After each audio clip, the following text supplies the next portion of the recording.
ఒరే గురువు అన్న గౌరవం కూడా తిరిగి చెప్పు. మధ్యాహ్నం వంట ఏం చేద్దాం అనుకుంటున్నావు? ఫిష్ ఫ్రై అనుకుంటున్నా. ఫిష్ ఫ్రైయా?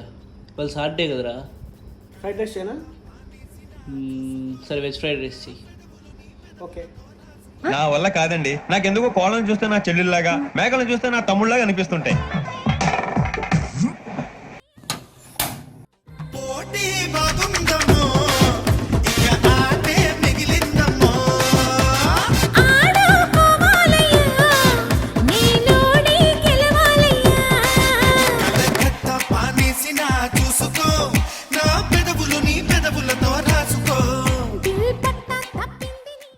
నేనేం చెప్పాను, నువ్వేం చేసావు?